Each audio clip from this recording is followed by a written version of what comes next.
Hi, Lawrence LeBrocq, Managing Partner of Garces, Grabler LeBrocq. Welcome to Victim to Victory, Triumph over Tragedy.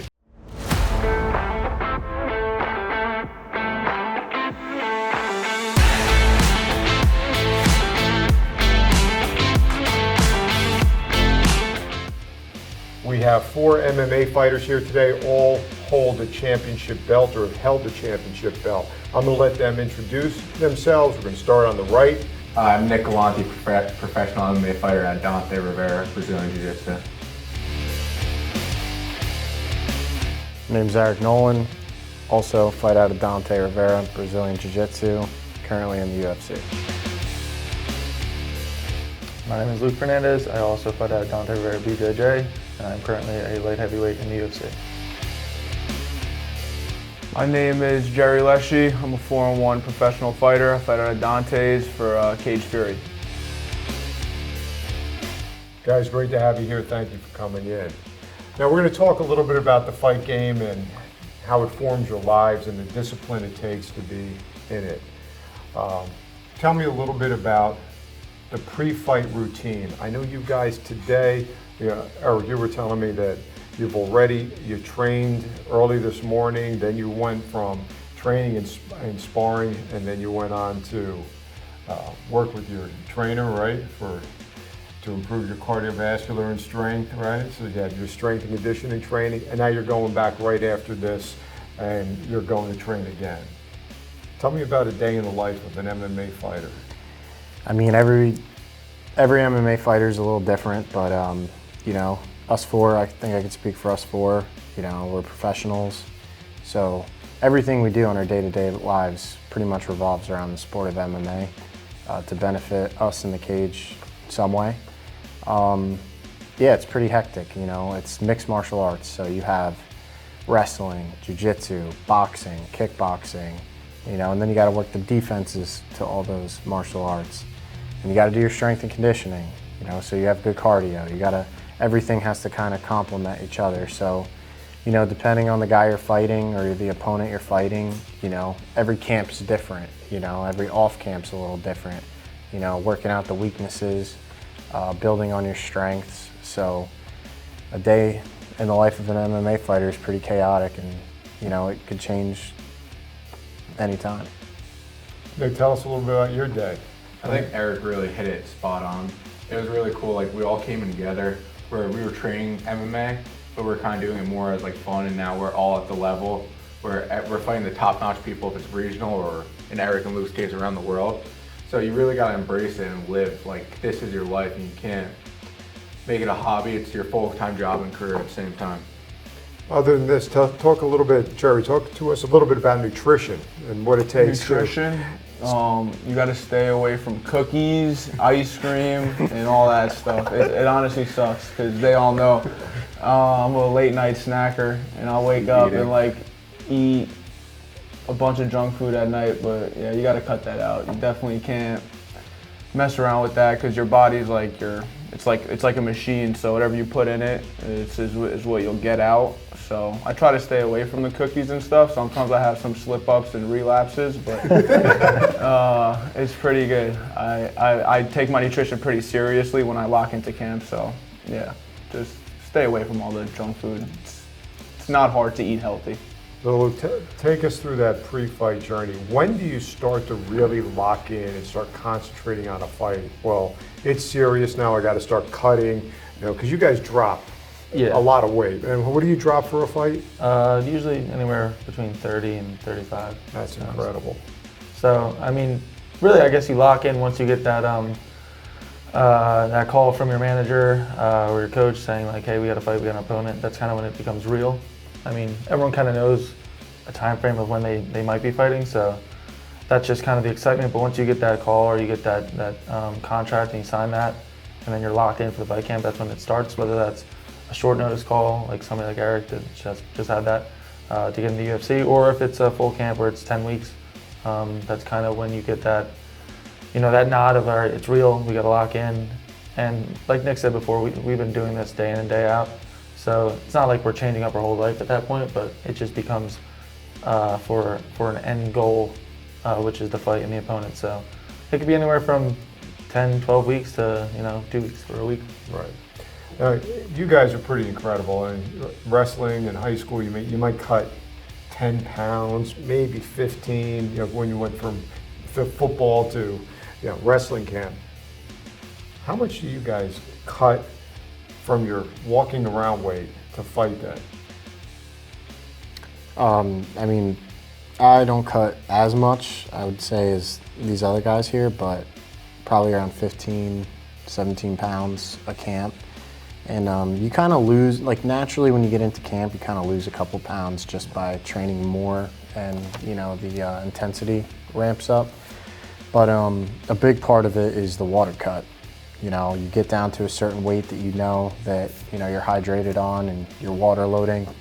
And then night before the weigh-ins, you sauna it all out, or slowly sauna it out in multiple sessions until you get to that weight and you feel like you're dying. But then you step on that scale and then it's rehydration for the next 24 hours until you're walking into that cage. Now, Jerry, what weight do you fight at? I fight at 125 pounds. Okay, so you step on a scale, you're 125 pounds. What do you weigh the next day for the fight? Next day, I get up to like 147. So yeah, for a little guy, I don't have that much like weight to cut. So me cutting like 25 pounds is like a lot of weight, and that's usually how much I cut. Nick was there for the last weight cut. I showed up there 10 pounds overweight, 24 hours before the weigh-in. I got down to like a pound, was it, Nick? You were like 2 pounds over. I was 2 pounds over, and we had a bucket of ice, and I premeditated this whole thing. I had the bucket of ice and the ice melted. So whenever Nick would look away, I would get a nice cup of like cold ice water and just start drinking it. So I was in bed drinking it like this. And then Nick was like, yo, what are you doing? I was like, I'm just spitting in a cup. That's what I'm doing. And I drank up, how much was it, like 4 or 5 pounds? 3 or 4 pounds that night. Yeah, so then the next day I had to cut even more weight. But yeah, cutting weight sucks, but it's just a part of the sport. I feel like everybody does it, and if you don't do it, it's kind of a disadvantage, so just do what everybody else does. So talk about it's such a grind, and discipline is so damn intense. How do you guys stay focused? What do you do to stay focused, and what keeps you guys motivated? It's got to be something inside, but what is it in you that keeps you focused and dedicated? I think it's just being disciplined and really being a professional athlete. There's days you're not going to feel good at all, and that's just expected, but you're going to be disciplined enough to show up every day. I think what really keeps you going is that idea of the end goal. And I think like now it's becoming real. Like we saw Eric, Luke get in, like other people we've been around that like, all right, they're not these godly people. Like they're normal people that just got obsessed and focused on something with a single purpose. So it's possible for everyone. Yeah, I mean, discipline is obviously the biggest part of the sport. If you're not disciplined, you're not going to make it far. You're going to learn real quick that it's just not the sport for you. But when it comes to like motivation, I mean, everyone has their own why, like why they're doing this and what drives them to do it. But when you're on a team like ours, I think coming in each day, even when you're not the most motivated, you have that one conversation with your buddy like Nick or Eric. If I have a conversation when I come in and they're talking about my fight coming up, that little bit of conversation with a like-minded person like drives you back up to being motivated. You attack that session, then you just shut it down for the rest of the day and go to the next day and do the same thing. You can't be motivated for 10 weeks. It's just not possible. But finding a way to be motivated for those hour and a half, 2 hour sessions is like the key to really progressing the sport. If you go into those sessions and you slack off, it's only gonna be the detriment of you. No one else is getting in there and fighting. So You guys are all with Dante Rivera, so you all train at the same gym. It seems like there's a great culture there. I've had Dante on the show. Dante's a great guy. Talk about culture, because we preach culture all the time in our law firm about not being satisfied with being good or great, to be elite. That's the goal, is to be the best you can possibly be. Talk about the culture at Dante Rivera. I would say it's very family oriented. Like we do a lot of stuff outside of training together. Whether it's going to Six Flags or just like going to Dante's house and watching other fights and like doing like going out to dinner. you know, as a team, and you know, not focused on MMA, like kind of just like relaxing, but you're with it's like a family, you know, and you know when you're going into your fight that you have a bunch of teammates behind you that watched you put in the work every single day and have the utmost confidence in you, and you know, they hold you to a standard as well. You know, when one of us starts slacking, you know I have Luke, Jerry, and Nick I live with Nick. We live in the same house, so I know if I start slacking, you know, my crutch is Taco Bell. If I start eating a little too much Taco Bell, Nick's there ready to... He's calling me, telling me about it, so we can yeah. So I won't hear the end of it. So I would say it's very family oriented, and you know, we all hold each other accountable. Yeah, you better not call Jerry. Jerry will have you eating cookies with him. He'll be I'm more swapping of a out sweet guy. tacos for ice cream, so you Yeah. can't call him. Yeah. So talk a little bit about But working with also, Dante is just like, he knows what he's doing. He's been around the game for so long. He's got his black belt from Ricardo Almeida. He's trained with Renzo Gracie, all the jiu-jitsu legends, like not just like regular like jiu-jitsu guys. So like he knows the standard that we should be held to, and that helps us a lot too. You know, he just knows what he's doing. He's a veteran. He's like a legit veteran that's been around some of the greatest people in the sport, and he's great himself too. So Dante knows the standard to set, which is really good. Yeah, how do you like being in the camp with Dante? I mean, I think there's no one that's like looked out for me in the sport of MMA as much as he's done, and for like how little he's asked of us. Like he just wants us to work hard and reach our true potential, and that's really it. He hasn't taken really money from us or anything like that. He's not like other coaches that are trying to get their 10% of each fighter, even if they're an amateur or a pro. I mean, he's never even taken money out of any of our purses as amateurs or pros in the regional scene, which I think speaks a lot as a coach, because obviously it's a tough business in the sense of being a coach, owning a gym. You're trying to make ends meet too, and for him to do that and really just look out for our success is, I think, one of the main things that speaks to who he is as a coach. And yeah, he's a straight up guy. If you talk to him for 5 minutes, you're going to realize that you're getting a true uncut, unfiltered version of Dante Rivera. That's really the only version you get. So. Which is great. I've been out with Dante, and he's just a straight shooter, and I appreciate that because I get told that quite often too from the people that know me. I don't really sugarcoat too much, and it's always good. But I always liked to coach when I was a kid. I liked to coach that would kick you in the ass when you did something wrong and pat you on the back when you did something right, so you knew what was good, what was bad, and you knew they had your back. And what he's doing is fantastic. How's your experience been? So when I first came to Dante, I was a 20-year-old kid that probably thought I knew more than I actually did. But I'll say now, Do you know his brother? Which one, Mikey? Yeah, He's another roommate, brother. So like when I came to Dante, I was just a kid, and like I can say it honestly, like even if I never fought a day again in my life, Dante did his job in my life in turning me into a man. But as a coach, he's hard on you when he needs to be hard on you, but he's also knows when to like pull back a little bit and give you those words of encouragement. So I really appreciate Dante. He's not going to let my head ever get too big, but he's also going to find positive ways to keep me going. Now you guys all go to the fights together, which is incredible the way you support each other out of your gym. So tell me, most of you have lost here. What's it like after a loss when you go back to your pseudo family at the gym? What is that like? Well, right after a loss, the best way I could describe everything is just silence. It's just, you're not really thinking about much, but what are you gonna do after a loss, you know? It's like, you lost, you gotta just pick your shit back up and just get back to training. It's really like that simple. You could either just stop training, or you could just continue to grow as a fighter and just like make up for it. Honestly, losses will teach you a lot too. Like after my loss, I've lost like a pretty decent, like skilled fighter, but it just taught me a lot about myself in like ways that like a win is not going to teach you. Right. Yeah. Yeah, I feel like you learn a lot more from the losses than you do the wins, you know, because after a win in a fight, you know, you just spent so many weeks just like preparing. And then so you're like excited and pumped up, and you kind of shade away from like the bad you did in the fight, even though you won.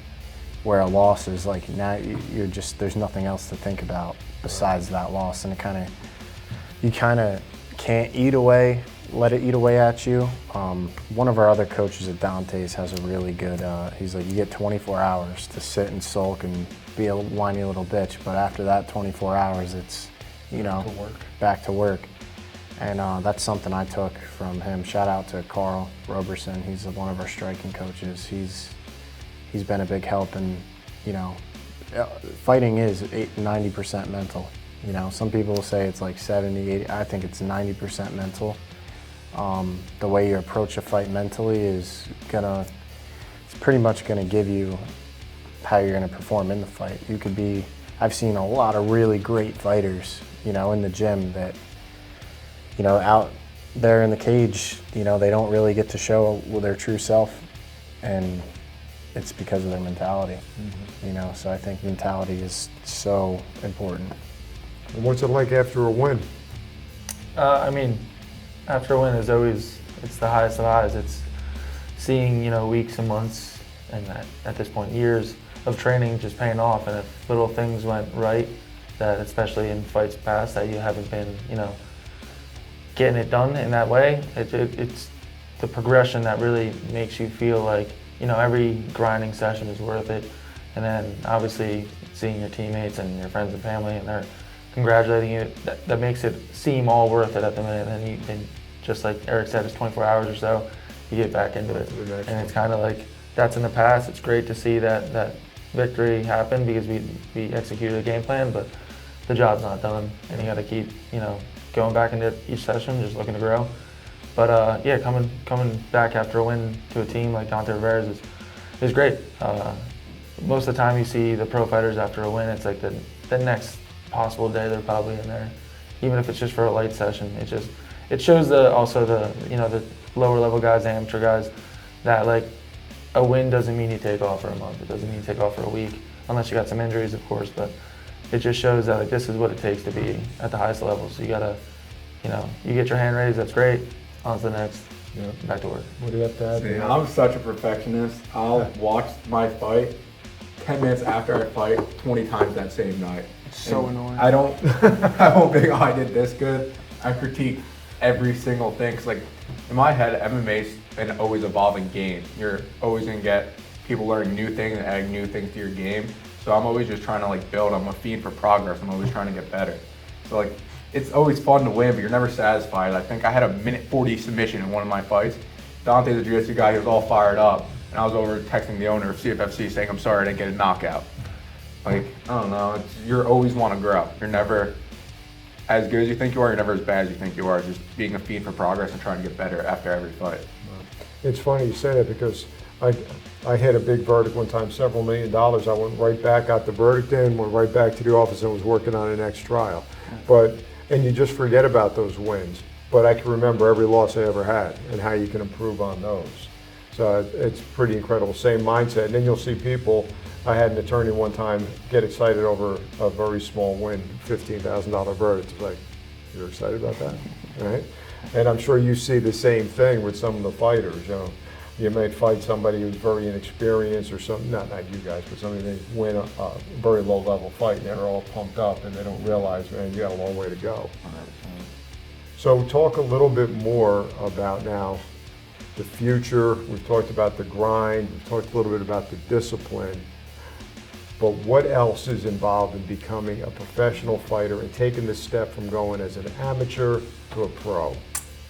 Taking away all the distractions and bullshit like outside of fighting, because there's a lot of that. And if you get stuck in those like traps of like going out and partying, and that's not even like the biggest thing. It's like that's one of the things, but then also you got to be selfish. Like you got to like say no to your friends, and you got to not see people that you actually want to see just to like pursue your dream. So you do have to make a lot of sacrifices for fighting. That's like the biggest thing that I've learned, and that's what I've done. Yeah, I know Eric just got a dog. I got a dog too. I feel like that helps me like be pretty grounded. Got to stay with a dog. Having a dog's cool. Yeah, it's definitely cool, but she's pissing everywhere right now. Well, you also have to remember, you guys, and I talk to a lot of younger people about this. You have a small window, and when you go to college, you got that window, man. It's you either make the good grades or you don't to try to get yourself going. You guys, as young athletes and mixed martial artist, there's a short window there, man. You can only take so many shots. Your body's only going to hold up for so long. And you can do everything you can to prepare yourself, but there's that small window.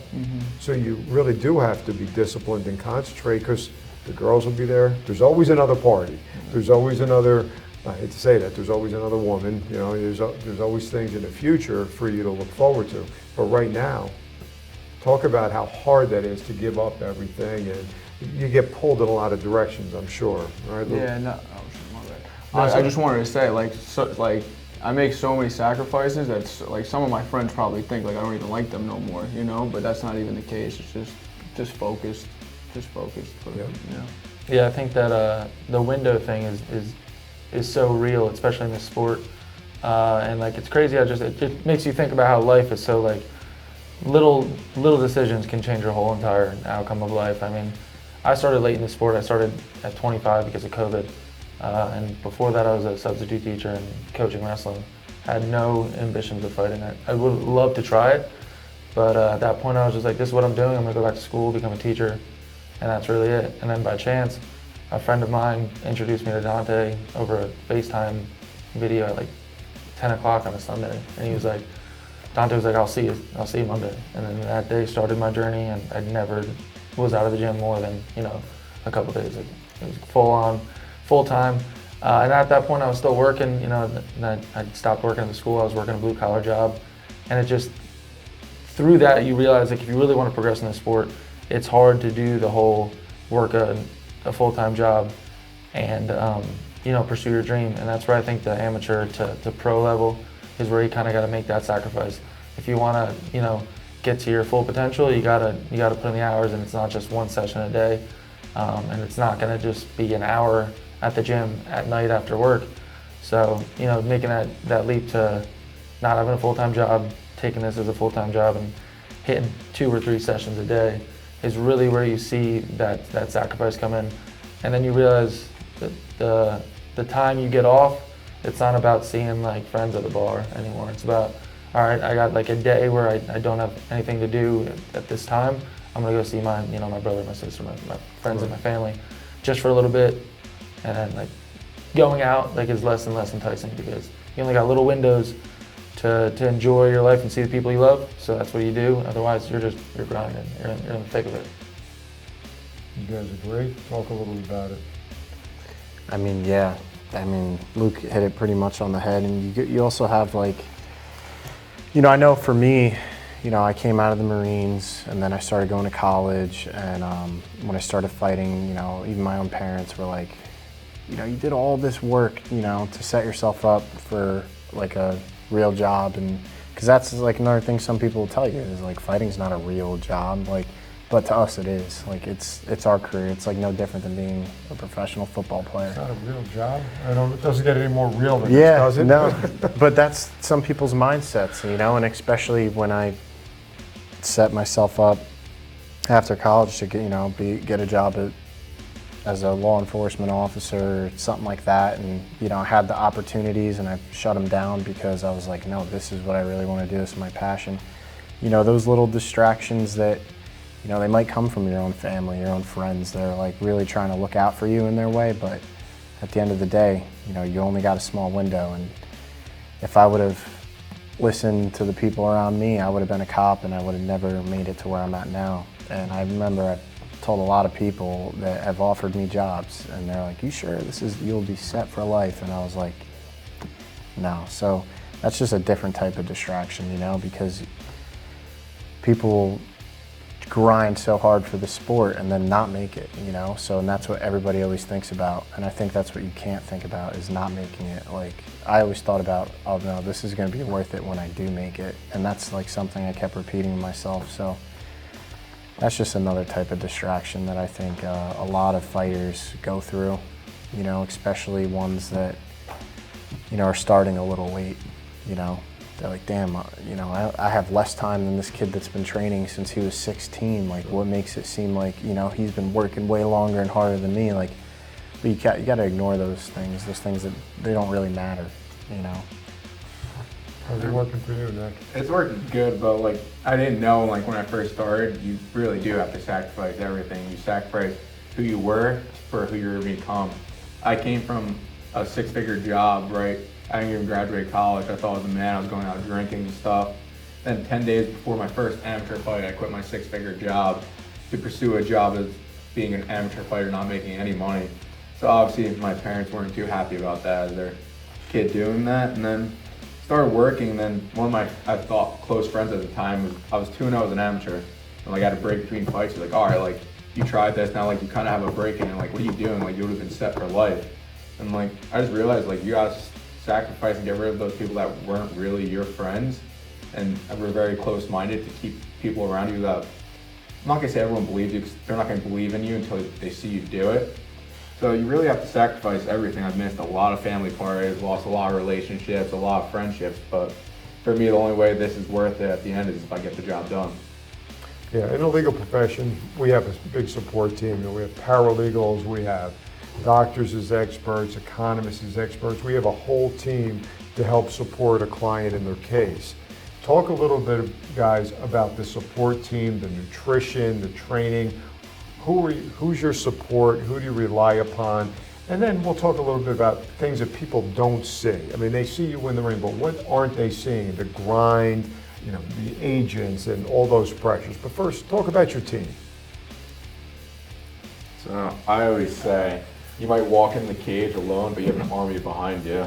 And I truly believe the people behind you make you who you are. And I like to compare, I was former blue collar, so I compare it to like a job site. Everyone has their specialties. There's the plumbers, there's the electricians, the laborers. And like same thing with fighting, you have specialists at striking, you have specialists at jiu-jitsu, wrestling. And honestly, another big thing not people realize, you have to have the right around people that know how to talk to you when you need what. They can't push when you're not able to be pushed, but they can't sugarcoat things. This game's too real and you can't lie to yourself in that cage, everything comes out. So when you need to be told something, you have to have someone there that's gonna tell you the truth. What do you got, Eric? Yeah, that was good. I would say, yeah, pretty much the same. You need a specialist in what, especially building a team around your strengths, and then having those people also know your weaknesses, and you know, like them to give it to you real. Like we have Dante, he keeps it really real. He'll tell me like if I suck one day, he tells me like, dude, you suck today. Like, and Carl, yeah, he's the same. I've turned more into a striker, you know, and but I found out who I was as a fighter. As the more fights I had, I used to just take people down and submit them. Now I could barely get takedowns. Like it's putting those pieces together like a puzzle. Like, you know, like with your nutrition, with your strength. Like it took me freaking years to find the strength and conditioning coach that we needed, you know. We always had the wrong guys that, you know, it didn't really complement our game. Mm-hmm. But, you know, now I found a guy that it's been working wonders, you know. Same with jiu-jitsu, same with striking, you know. You got to put those puzzle pieces together until you got like a perfect fit. And then, you know, the wins will start stacking up and keep rolling. How's your team, Luke? I mean, it's good. I think that everyone at this table has like similar, you know, pieces of the puzzle. Obviously, we all have the same head coach. We all work with the guys at the gym, and then we all have our like little coaches that are doing the specialties, like Eric said and Nick said. And I think that all revolves around like kind of like where you're at when it like convenience to you in the sense of where you live. And that's something that I feel like people don't think about in fighting. You got to go to these places to do each discipline and stuff. So for me, I don't live as close to the gym in Freehold, so my strength and conditioning coach is down south. I know their strength and conditioning coach well, and like if I was closer, I probably would have originally met him before I would have met mine. And then like striking coaches, if you're close to the gym or you're more up north, it all changes. So sure. A lot of our puzzles are similar, and then there's just different little pieces that are more convenient, because at the end of the day, if you're doing 3 sessions, the day seems really short. The amount of time you're in the car driving to each, getting home, trying to, you know, get a meal in and, you know, shower, do this and that, it really makes the day seem short. So everything has to be convenient where you could do that same routine and it could be sustainable. If it's not sustainable, it's especially in a camp, you're going to break. And I think that having those, those coaches that make sacrifices for also your camp, they meet you maybe at a closer location or stuff like that. All that goes into the team, and I think that's what makes a very cohesive team and like breed success for you.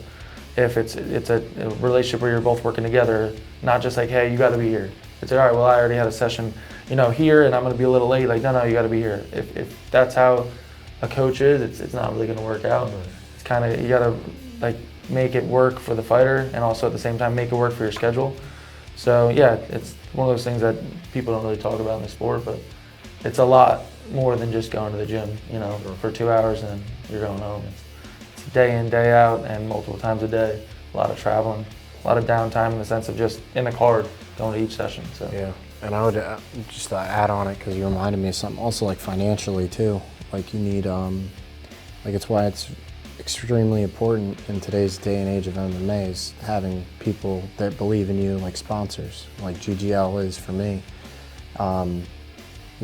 It's extremely hard to do all these things and pay for these things because nobody does anything for free, so you gotta pay the gym memberships, your strength and conditioning memberships, and nutritionists, your gear that you'll fly through, and then you have to pay for medicals for fights, and then, as an amateur, you're kind of paying to play, in the beginning. And then even as a beginner and pro, if you're not selling a lot of tickets, like I have an extremely, I'm blessed that I have a really big fan base in Jersey, as so do these guys, but if you're not selling tickets, medicals might cost you $1,000, and now, your fight pays $500 and $500. If you lose the fight, you're in the hole $500 for a fight you just trained your ass off for. So it's important. It's not like, going to college. You have the college there to support you with meals and stuff, or like playing on a professional sports team, like you have everything supplied. Yeah, you have everything supplied. Like as an MMA fighter, you're doing it all on your own, until you get that help, and in today's day and age, you need to prove that, hey, like this kid actually has a good shot, or he's really hardworking, or, you have a personal connection with him. And then they're like, all right, we'll help you out. And I know GGL has made it so much easier for me to compete and do what I needed to do to get into the UFC. So that's just something I feel like every fighter should really look into if you're getting into this career. Look for people that actually will support you. Well, I think Jerry's got like La Bombonera Bakery or Luigi's Bake Shop supporting him for his cheesecake stall. That's his nutritionist, right? No, it's going to be a lot of money that I'm be draining them for. It'll be more than a sponsor, for sure. So tell us about your team, Jerry. I got a great team. Like Nick said, it takes a village of people. I don't know if this is like an elite wrestling saying, but that's where I wrestled at. Like Frankie Edgar says it a lot, so it just grew on me. It just takes a village of good people. There's also going to be some bad people. You got to smack them away and just find the good people. It's taken me a lot of years and like a long time to find like such a good team that I do now. But yeah, no, I'm happy I have everybody I have around me. Without them, it'd be like a lot harder. What don't people see? They just see you guys walking into the ring and fighting, but what do they see that's behind the scenes nonsense that you have to deal with? What don't people see or even think about? I feel like they don't see a lot of the trial and error. Like,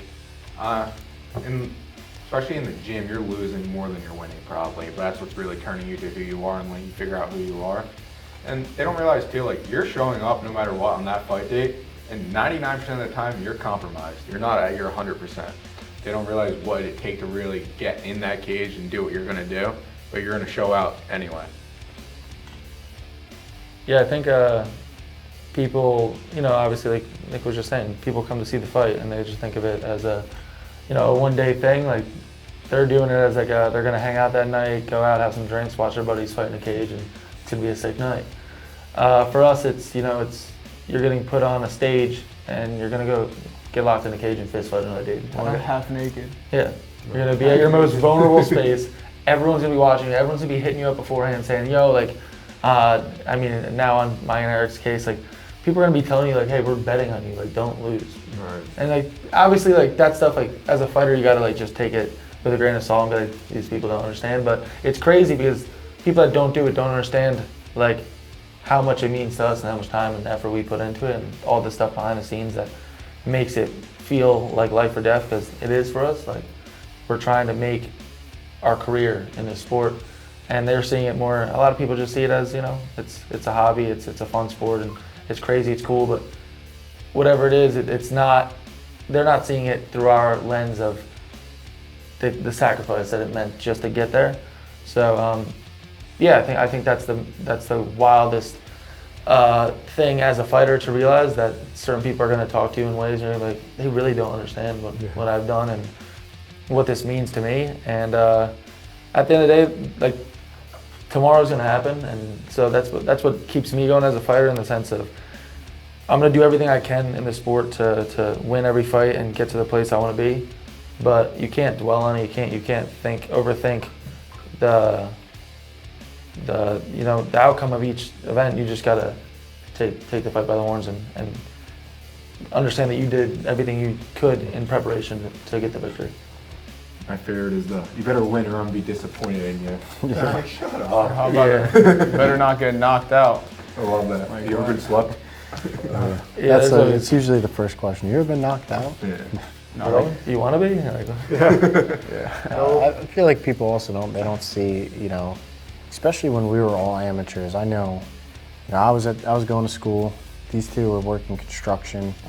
I forgot what you were doing. He's eating donuts. No, Jerry was doing construction too. I was wrestling. And then after you do all that, like I know for me, I was going to sitting in a class all day, studying, taking tests, and then going to the gym and getting punched in the face. Like it wasn't it wasn't the greatest feeling ever, but you know, it's all worth it for that 15 minutes or 25 minutes of, you know, the time in the cage you get to spend. And yeah, that's something a lot of people don't see. You know, working a job, busting your ass, and then going to practice and getting your ass beat a little bit, and then going home, sleeping, and doing it all again for the whole week. And you guys talking about training 3 times a day. I don't think people have any idea what that's like, trying to train 3 times a day. yeah, I think it's also for us, it's now obviously something that we do every single day. But you know, getting locked in the cage to fist fight your best friend, like for a couple hours in preparation to do it to somebody you don't know. It is really that simple in that sense of like, some people are like, oh, what'd you do for training today? Like, oh, I sparred. So basically, me and Nick got locked in a cage, and for 5 minutes at a time, we try to kill each other. Just punch each other in the face, and then we dap each other up and hang out afterwards. But yeah, that type of sacrifice and that type of commitment, it's weird. You can't really understand unless you do it. Obviously, if you've done a sport where it comes to sacrifice, you can understand that sense. But I mean, I've done a lot of sports, and nothing compares to MMA in the sense of like how real and raw it is. It's as simple as you're fighting, and you just gotta fight. I feel like it's the only sport, like you have like a soccer game or a football game, you're excited for that. And then like when it's fight day, you're like, ah, shit, why am I doing this? Yeah. Then once you get in there, everything fades away. It's just like tunnel vision. Or, you know, you do a whole camp, and then a day before the fight, the kid pulls out for some reason. You just spent 8 weeks of, you know, and most of the time spending money to do it, you know, and then now, no fight, no pay. You know, it's something that probably jacks up a lot of people's careers, you know, because you just spent 8 weeks locked in, training your ass off. And then, it's not like a football game where no matter who's hurt, they're playing on Sunday. You know, you could do everything right, everything perfect, and then the kid just not show up, get sick or something. And then now to mentally rebound from that, and now you have to wait for another date, wait for another date, wait for another opponent. You know, hopefully talk to your sponsors and be like, hey, listen, like, it's not my fault. And sometimes they don't understand that. Then it turns into, you know, all those other problems you could run into mentally, you know, after especially expending so much energy. You know, the next camp you're trying to stay as motivated. I think Nick had like two 2 or 3 fight camps in a row where the kid pulled out. Fight and week. he couldn't fight. So it was like 6 months of him being in camp before he got a fight, and it's like, you know. That's tough. Yeah. That shows a lot of discipline and dedication to just keep going at it. Guys, anything that you would like to add to tell some young people about either getting involved in MMA or just in life? There's some great advice. You guys are all, one thing I want to say is, you guys are such gentlemen. You're all professional MMA fighters, and you're such gentlemen. You don't speak over each other. You're complete gentlemen every time you're here. You know, you sit down out here for a half hour, we just talk, have a conversation, very laid back, very respectful. So what advice would you give? Because you're some badasses. I mean, you guys are well-trained, professional MMA guys. And I think it goes against some of the stereotypes that people see. You know, they think, oh, these guys are nuts, because you see like a Conor McGregor gets into a fight here or somewhere, you know, some of the big names that get into altercations. But the majority of you guys are just gentlemen. What advice can you give to some young kids that might be struggling about life, and some great advice that you have, because to turn you guys into such great people? I just want to say, like, if you got a dream, do it. It sounds cliche, but I remember when I was a 0-0 amateur, Eric had like a couple amateur fights, and now to see Eric in the UFC, Luke in the UFC, and me and Nick right on the cusp of the UFC, like, it's just, if you put in the work, I mean, we've been putting in the work for the last 6 years together, 2 or 3 times a day. So if you put in the work and you got a dream, you might as well go for it. There's no point of not doing it because people tell you that it's not worth it or it's going to be hard to do. There's a lot of people that are going to doubt you. So yeah, just do it. Just do it.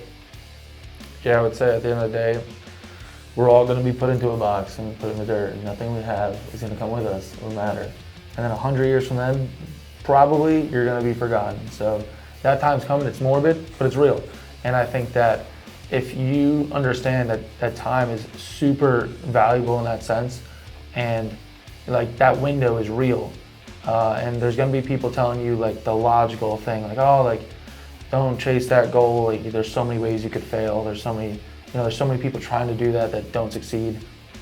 And the main point is, like, everyone that's been anyone at anything has been told that, but they went against that and they continued to trust their faith and trust their ability and pursue a goal. And then they got to the point where now they're a household name in that respected discipline or whatever it is, whether it's Alex Rodriguez or, it's Derek Jeter or Michael Jordan. All those people, if you were to ask them when they were 5 years old and them say like, oh, I want to be a professional athlete, everyone's like, yeah, that's great, like, whatever. But now they're the poster child for that type of lifestyle. So I think understanding that, like, you can really do what you want to do as long as you have blinders on to the people that are going to try to talk you out of it, whether it's a family member that's trying to look out for you because they don't want to see you fail, or it's just somebody that like wants to see you fail and just doesn't believe in you. Chase your dream, because at the end of the day, like I said, life's gonna come to a point where you're looking back on everything, and if you never gave it a shot, I think you're gonna have a lot of regret. And I think living with regret is way more scary than having tried something and failing. So that's how I live. I love that saying, because I always say to people, it's going to be so hard and it's going to be a high price to do whatever you want to do. But that price is nothing in comparison to the price of regret if you don't do it and you're looking back at your life regretting it. What do you guys have? To me, just be a good person, at the end of the day. Like, it's simply put, but being a good person, I know we're in the most violent sport there is, and we try to render our opponents unconscious every time, but, being a good person, it'll get you a lot further in life than you think it will. And doing the right thing by your family, your friends, and the people that really are around you that matter, that's probably the best advice I could give to someone young and coming up. Like, it's MMA, you're punching people, but you don't have to walk around like this Billy Badass all the time. Like, that's exhausting. Yeah, be a good person. You're a nice guy. Big eater. Yeah, you are a good guy. You are a good guy. Happy to call you my I've friend. known ever since he was a kid, and the thing is, people would say, I never thought he'd be an MMA fighter, shocked by it, because he's a good person and a good guy. But people can't see inside you and see what kind of heart you have and what kind of determination. So there's nothing wrong with being a good person. You could still be a badass when you need to be, but you can be a great person to everybody around you. I feel like the biggest thing is like leaning out the naysayers. Like they're gonna say that's a crazy dream. But at the end of the day, what's their dream? You know, I feel like a lot of people will sell their dream for a certain price, and that's what you call the salary. And I made money when I was 21. I made more money than I knew what to do with, working blue collar. But I never felt like fulfilled. So I feel like following your dream is something you're really passionate about. That gives you your purpose in life. So if you truly believe in something, you're gonna fall down, you're gonna fail, but as long as you have the right people behind you and really believe in your dream, you can do anything you want. It really took me till going to London when I was cornering one of my friends for a UFC fight to realize these people aren't these godly people that were just gifted. It was just people that focused single-purposely on one goal and became obsessive and continued pushing to be where they're at. So I feel like anything you want to do, if you want it badly enough, you can do it. Yeah, I was asked, I was doing a presentation, and a young woman asked me if you could give a little advice, what would it be about somebody going into your profession? And I said, it's like anything else in life. If you never quit, you can never fail. So if you never give up, you put the time in, like you say, just be solely focused on that dream, you'll never fail, because you'll never give up. Once you give up, that's when you fail. Thank you, gentlemen. It's been my pleasure again. Thanks for having us. Appreciate it.